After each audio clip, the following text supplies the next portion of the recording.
चांदनी रात में ठंडी हवा बह रही थी। गांव के आंगन में एक पीपल के पेड़ की छांव तले दादा धर्मपाल जी अपनी आराम कुर्सी पर बैठे थे। उनकी गोद में नन्हा रोहन सिमटा हुआ था, आंखों में जिज्ञासा और उत्सुकता।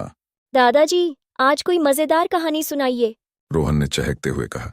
धर्मपाल जी मुस्कुराए और बोले, आज मैं तुम्हें एक ऐसी पहेली सुनाने वाला हूं जिसे हल करना बड़े बड़े बुद्धिमानों के बस की बात नहीं। सुनो ध्यान से। बहुत समय पहले की बात है। एक विशाल समंदर के बीच एक शापित टापू था।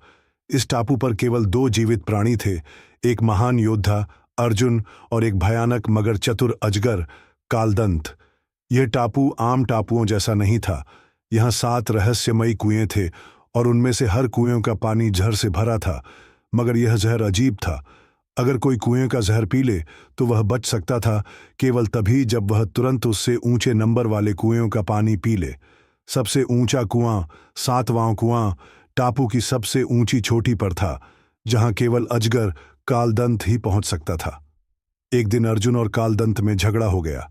कालदंत गुर्राया, यह टापू मेरा है, यहां या तो तुम रहोगे या मैं। अर्जुन ने कहा, तो फिर एक द्वंद्व युद्ध हो। कालदंत हंसा और बोला, बहुत अच्छा, हम दोनों अपने अपने प्याले में पानी लाएंगे और एक दूसरे को देंगे। जो जहर से मर गया वह हारा। रोहन की आंखें चमक उठीं। फिर क्या हुआ दादाजी? धर्मपाल जी मुस्कुराए। यहीं से असली खेल शुरू हुआ मेरे बच्चे। द्वंद्व युद्ध से पहले कालदंत ने एक चाल चली। उसने पहले से ही कुआं नंबर 7 का जहर पी लिया, ताकि यदि अर्जुन उसे कुआं 1 से 6 का जहर दे भी दे तो वह खुद को बचा सके। लेकिन अर्जुन भी कोई साधारण योद्धा नहीं था, वह बेहद चतुर था। जब युद्ध का समय आया, दोनों ने अपने अपने प्याले निकाले और एक दूसरे को दे दिए। अर्जुन ने वह पानी पी लिया जो कालदंत ने उसे दिया था, जिसमें जहर था, और कालदंत ने अर्जुन के प्याले का पानी पी लिया। रोहन घबरा गया। दादाजी, अर्जुन मर तो नहीं गया? धर्मपाल जी मुस्कुराए और बोले, यहीं पर अर्जुन ने अपनी बुद्धिमत्ता दिखाई। रोहन, उसने जो पानी कालदंत को दिया था वह साधारण पानी था, बिल्कुल साफ, बिना झर का। तो फिर कालदंत क्यों मरा? रोहन ने चौंक कर पूछा। क्योंकि कालदंत ने पहले ही कुआं नंबर 7 का जहर पी लिया था और टापू पर कोई 8वां कुआं नहीं था जिससे वह अपने आप को बचा सकता।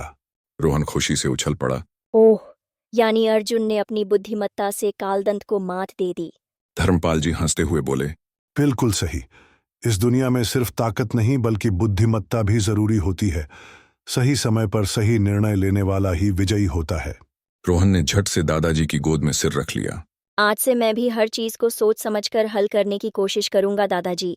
चांदनी रात में दूर कहीं एक उल्लू बोल उठा, जैसे इस बुद्धिमत्ता भरी कहानी की गवाही दे रहा हो।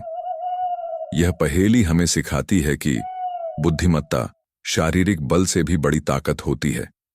हर समस्या का हल केवल लड़ाई नहीं बल्कि समझदारी से भी हो सकता है। सही योजना बनाकर कोई भी अपने प्रतिद्वंदी को मात दे सकता है। कैसी लगी यह कहानी? रोहन, जैसी जिज्ञासा आपके अंदर भी जगी क्या?